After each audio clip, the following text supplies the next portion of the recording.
Hello, my name is Samuel Tomwan, and I'm a student of the College of Science, Engineering and Technology and at the Grand Canyon University. The name of this course is CYB 650 or 500, which is Innovation in Security Frameworks. Our instructor is Dr. Bindon Lee, and the date of today is January 1st, 2025. The title of this paper is Benchmark Organization, Cybersecurity Policy and Executive Summary. Let's jump into the first slide or the second slide. So the first topic in this paper is the creation and or changes to the different types of standards. So depending on organizational needs and objectives, certain standards can be created or changed. An organization might need to change from using a NIST cyber framework to implementing the ISO 27001 to have a systematic approach to risk management. The following processes can be used for these changes or creation. One, you have to identify a need, recognizing a gap or issue within a field that requires a standard to address. This could be a gap that needs a new standard altogether to fix, or just some changes to the current standard to close the gap. Form a committee. Establish a group of experts from relevant departments and stakeholders to lead the standard creation or change. Research and draft. Conduct technical studies, gathering data, and creating a preliminary draft of the new standard. Public review. Circulate the draft standard for feedback and comments from interested parties within the organization. These interested parties could be upper management, stakeholders, and other head of department. Consensus building.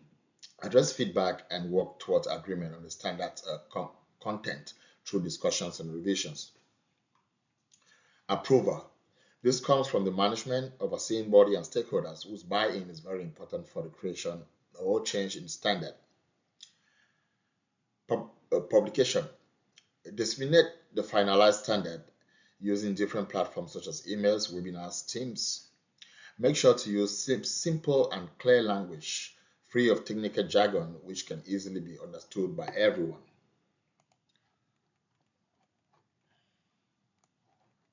So let's move on to the next slide.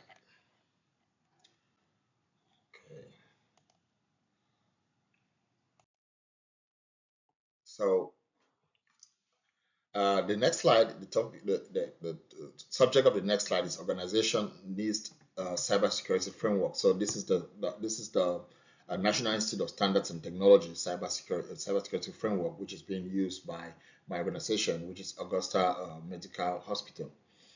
So while the NIST compliance is only mandatory to federal entities and their contractors, it is highly recommended that private healthcare organizations like us, the AMH, also achieve compliance.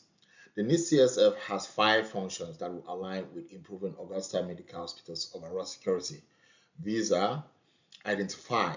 This function determines what assets the organization has, what risks are associated with them, and how they relate to the organization's business goals.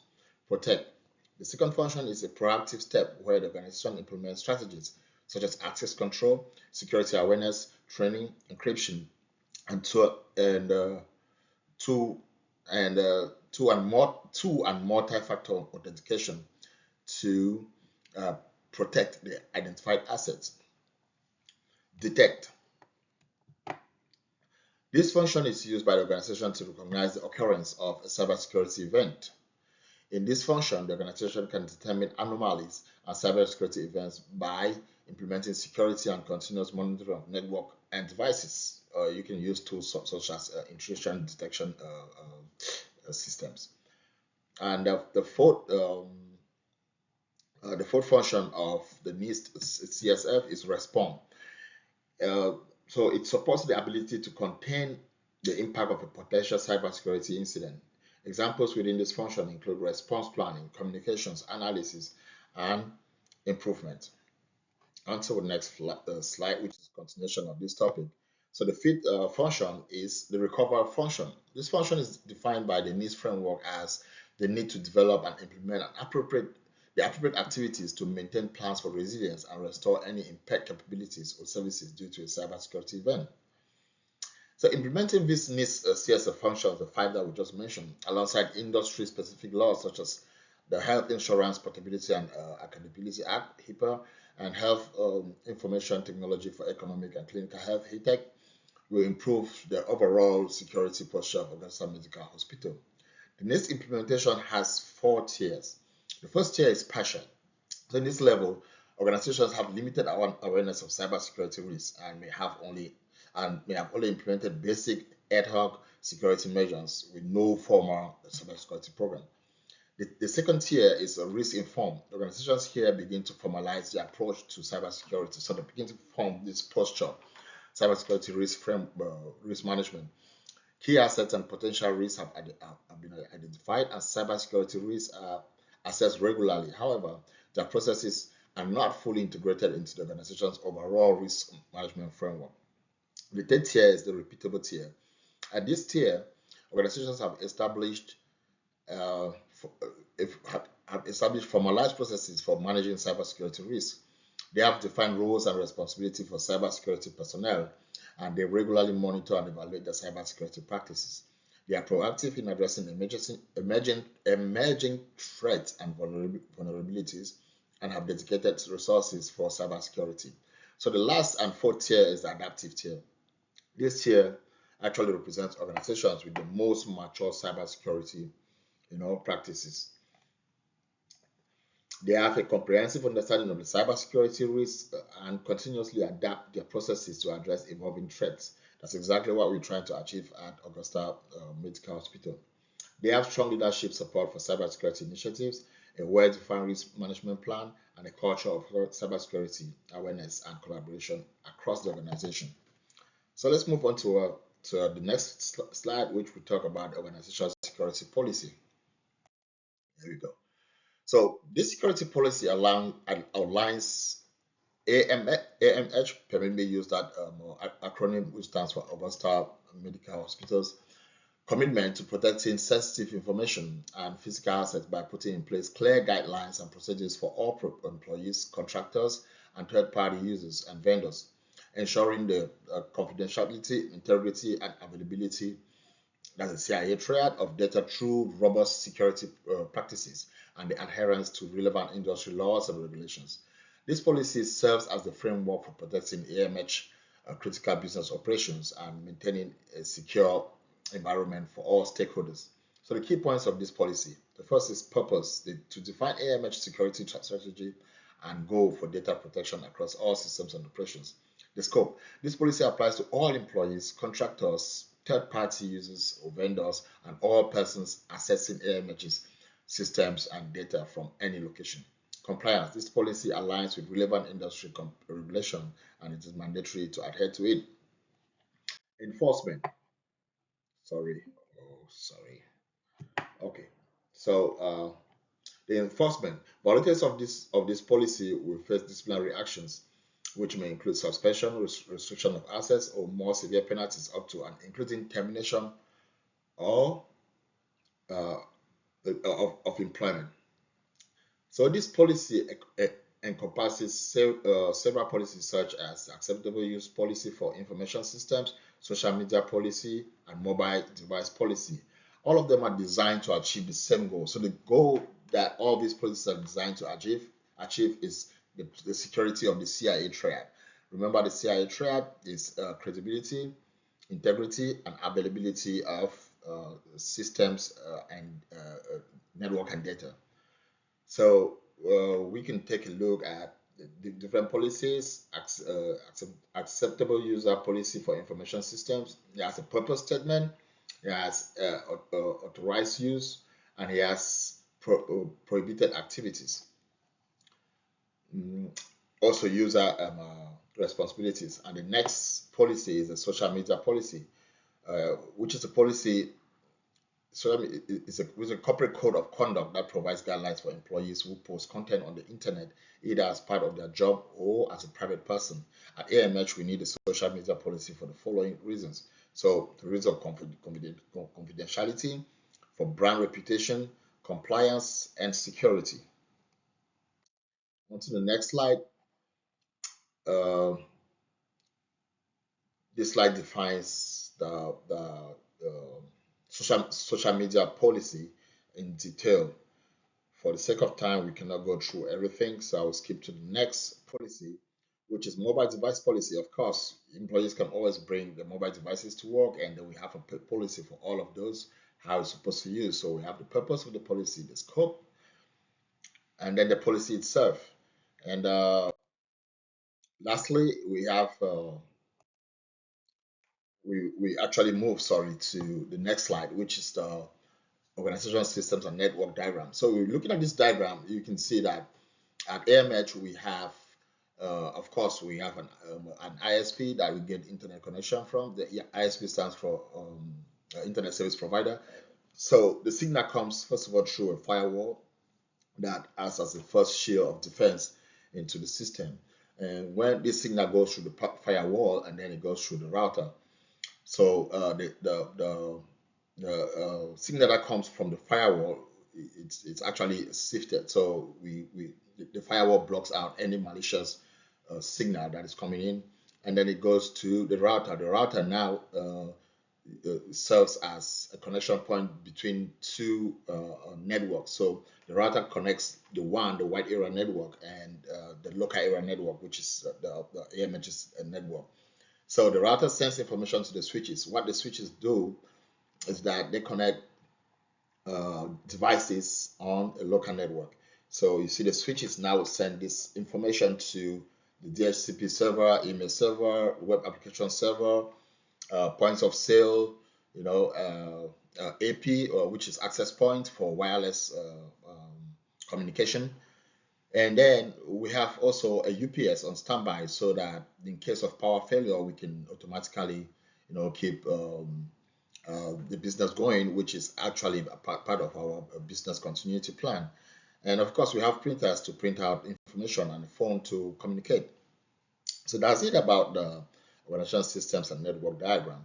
And if we move to the next slide, we can see, the main components that I just listed uh, that are part of the organizational systems and network diagram.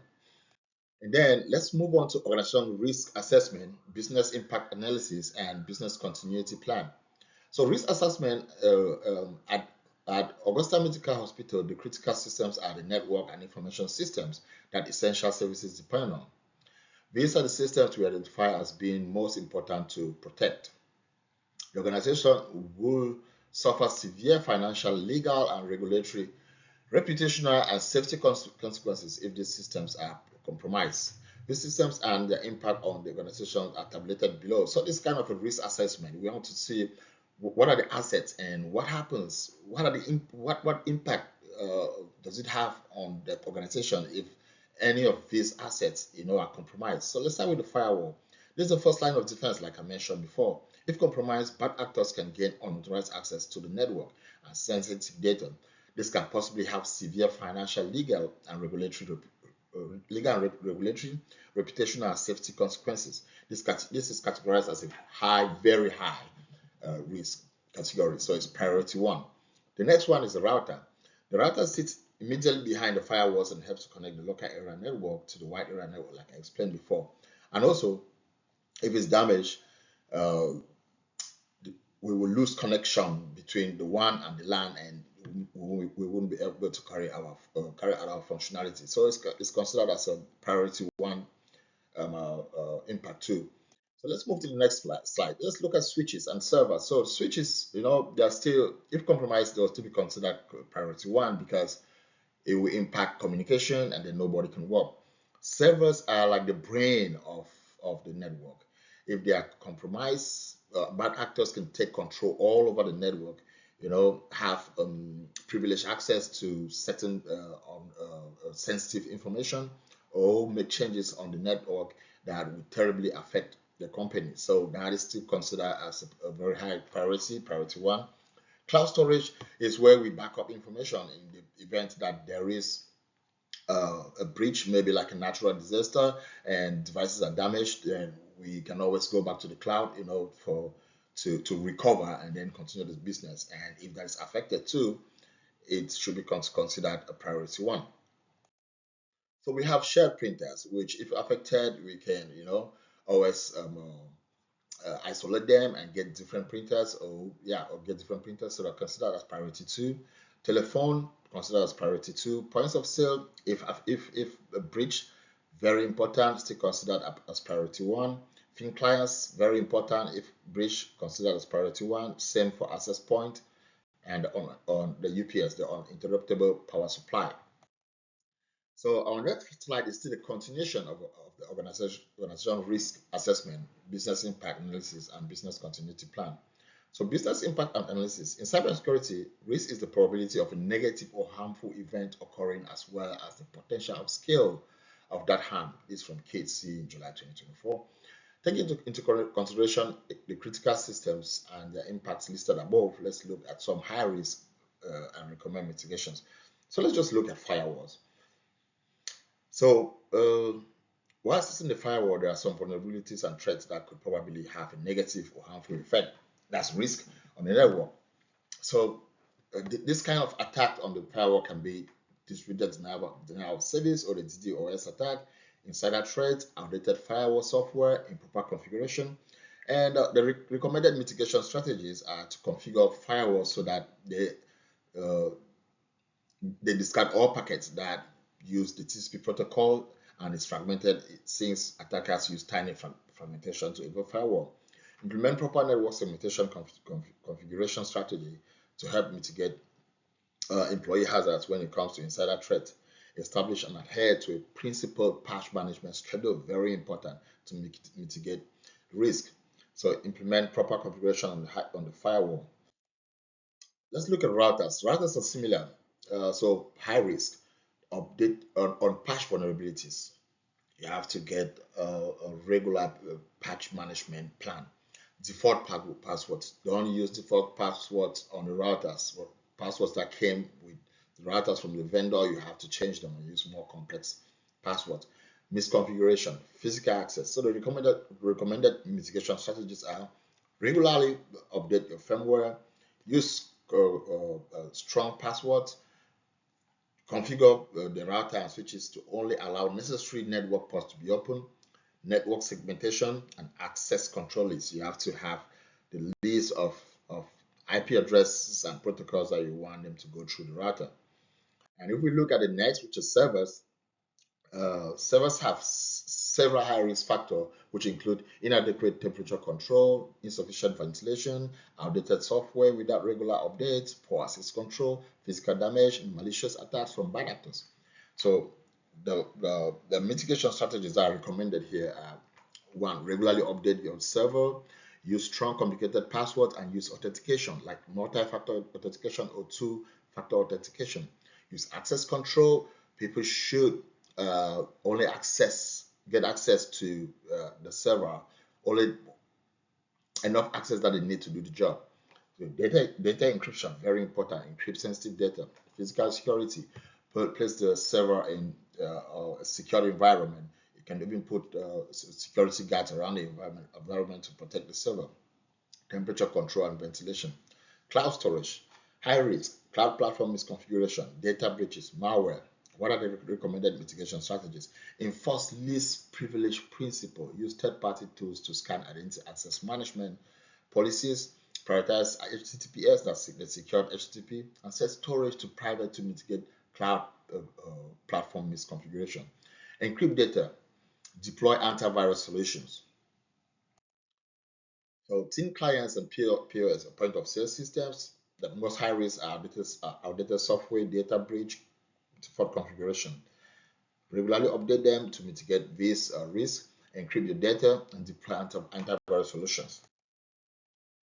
So let's look at the business continuity plan in this same topic. So unfortunately, some of the mitigation strategies, which happens every day, mentioned above, will not be able to be implemented for several reasons, such as outdated devices or production hours, or out of production hours, I should have said. For this, we must implement alternate controls. Some devices such as firewalls, servers, thin clients, and switches require a reboot after installing a software update or patch. Because a reboot of these devices will interrupt production, we can schedule them for weekends or after hours. In the event where the reboot is urgent, we should have backup devices that can kick in once the primary device is being rebooted. There are other cases where a software or firmware update cannot be implemented because the vendor of the device no longer releases patches and updates for the high risk. We will upgrade the device to a latest version, which is being serviced by the vendor. So we can look at high risk case as the DDoS, or we can then look at the next topic, which is different types of standards, including laws, regulations, policies, voluntary and framework based. So let's start by looking at the NIST, the National Institute of Standard and Technology. So at Augusta Medical Hospital, we implemented the NIST CSF to combat or mitigate cybersecurity incidents. While NIST compliance is only mandatory to federal entities and contractors, it is highly recommended that private healthcare organizations also achieve compliance. The new CSS has 5 functions.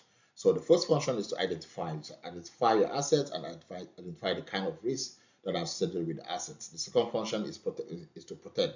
So this is a proactive step to protect those assets that were identified in the first step. The third step is to detect. So this step is to detect what kind of occurrence of cybersecurity event that is happening. So in this function, the organization can determine anomalies and cybersecurity events by implementing security and continuous monitoring of networking devices. You can always use CM tools such as IDS, intrusion detection systems. So the fourth function of the NIST CSF is to respond. So in this function, after you've detected what kind of cybersecurity occurrence is happening, now you have to respond. Respond with certain tools such as you have response planning, you have communications, analysis, mitigation. How do you mitigate? You can isolate the system that is being compromised. You can use antivirus to scan, the system, and so many tools that you have at your disposal. So the last function is to recover. So after you've responded, how do you recover the functioning of this system so that you can continue running the business? So there are other company or industry laws that will be very helpful to use alongside the NIST framework to improve the overall security posture of Augusta Medical Hospital. Some of them are the Health Insurance Probability and Accountability Act, which was put into law in 1996. So it is the cornerstone in patient data protection. It mandates strict standards for the confidentiality and security of individually identifiable health information. Entities and business associates under its umbrella must implement safeguards to protect the patient data and notify individuals of breaches. Next one is health information technology for economic and clinical health. It enhances penalties for data breaches, thereby complementing the HIPAA, that's the Health Insurance Portability and Accountability Act, and promoting the adoption of electronic health records. It emphasizes the importance of secure electronic health information exchange, bolstering patient data protection. So there's general data protection regulation, which is mostly implemented in the European Union, but companies in the US that carry out their businesses in the European Union have to also respect the regulation. So there's a California Consumer Privacy Act, the CCPA, which is similar to the European Union, which gives the consumer or the client some level of control over what information the business can share about them, and requires the business to let them know how they collect, use, store, and process their information. So you have also the Emergency Medical Treatment and Labor Act, which mandates all Medicare practicing hospitals with emergency departments are to provide a medical screening examination to anyone who seeks treatment for an emergency condition. The hospital must stabilize this patient's condition or arrange for an appropriate transfer to another facility if an emergency condition is identified. So you have fraud and abuse laws. You have like the False Claim Act. You have the Anti-Kickback Statute, and what's the last one? You have give me a moment there.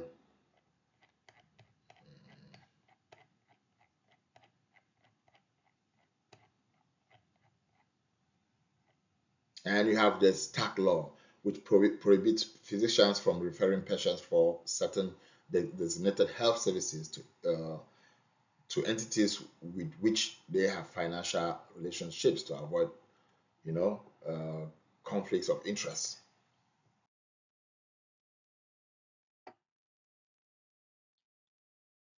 So the next is the incident response and handling plan.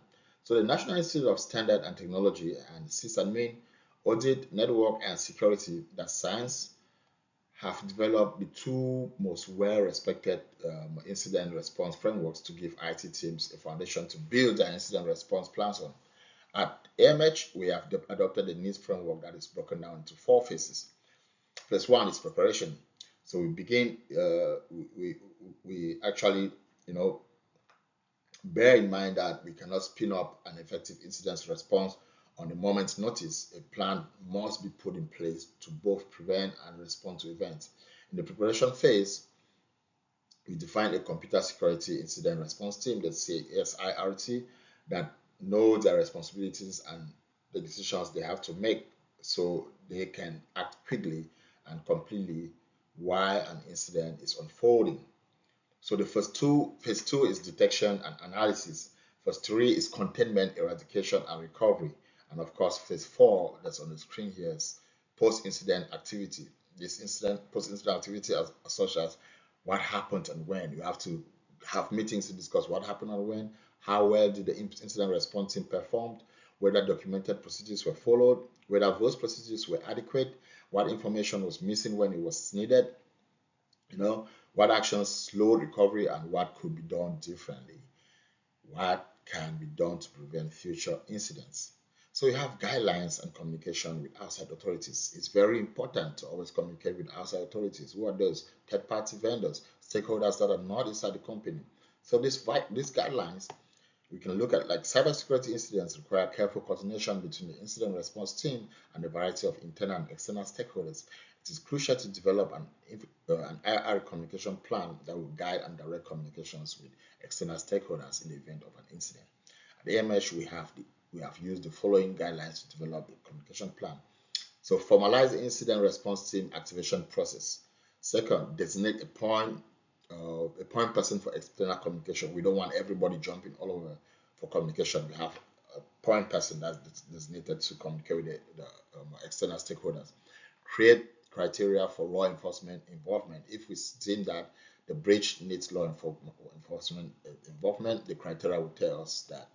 To develop communication templates for customer outreach, use templates that will inform customers in the case of a breach, and use simple language that is clear of technical jargon. Monitor social media. So moving on, we have an incident report process standard for subcontractors and customers. So in this standard, we have explicit security clauses. We define service level agreements, SLA, sorry. We vet vendors before we get them into the company's network. We have security questionnaire that every user must check. We have regular audits both internally and externally. We have incident notification through communication channels for immediate notification of security incidents. We have a general response team.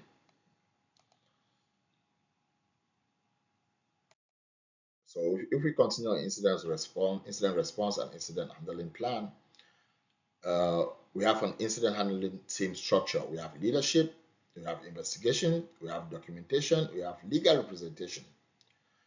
Then for the members of the incident response team, we have the technical team, which is the IT security members and other employees. We have the executive sponsor, we have incident responders, we have communication coordinators, very important. We have forensic analysts, external consultant, and legal representatives when we need them. So communication between IR teams, incident response teams, and staff. So the communication goes thus: we must have transparent updates. We use simple language free of technical jargon to communicate. We have a designated communication channels. Those are Microsoft Teams. We have clear call to action. So when necessary, provide specific action staff should provide specific actions staff should take to mitigate the impact of an incident. These actions can be changing passwords or reporting suspicious incident. Escalation process. There should be a channel for escalation. Regular status update. Check the status and update it to fit the company's objective. So cybersecurity awareness infographic. So the risk implication of internet use. The internet with its endless access to information is a valuable tool, you know, but also a potential risk to safety and security. It is important to monitor or be aware of what users access on the internet. Internet of Things, IoT, internet use, and mobile devices are some of the sectors of Augusta Medical Hospital that have risk implications that come with internet use. So we have the Internet of Things. So this term refers to the collective network of connected devices and the technology that facilitates communication between devices and the internet, as well as between the devices themselves. So with Internet of Things, what we are concerned about really is data privacy and confidentiality, firmware vulnerabilities, supply chain attacks, physical security risks. While the data protection for intellectual property, we are concerned about infringement, loss of protection, theft or misappropriation, and non-compliance. Internet use, uh, there are certain risks that we are aware of, and we try to, you know, inform all users. So such risks are phishing scams, online fraud, malware, ransomware, internet misuse. So mobile devices, the risks that come with this also are mobile phishing scams, risky and malicious apps, those are malwares, social engineering, device theft. And we also have the 10 web application security risks based on the Open Web Application Security Project, that's OWASP. So these 10 top 10 web application security risks based on OWASP are broken access, cryptographic failure, injection, insecure design, security misconfiguration, vulnerable and outdated components, identification and authentication failures, software and data integrity failures, security logging and monitoring failures, server-side request forgery, that's SSRF. And also we have security of web applications. So this, the risk or the top 10 vulnerabilities that come with web applications are what? Broken access, cryptographic injection, insecure design, security misconfiguration, vulnerable and outdated components, identification and authentication failures, software and data integrity failures, security logging and monitoring failures, server-side request forgery. So lastly, let's talk about the executive summary. This cybersecurity policy outlines the frameworks for protecting Augusta Medical Hospital's assets, such as sensitive information, systems, and networks from cyber threats by putting in place clear guidelines for management, stakeholders, employees, contractors, and third-party vendors regarding data handling, access control, password management, incident handling and reporting, and security awareness training.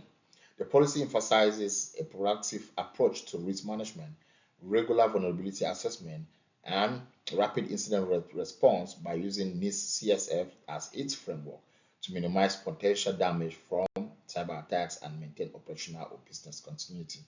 And here we have the references. Thank you for watching along, and I hope you enjoyed it.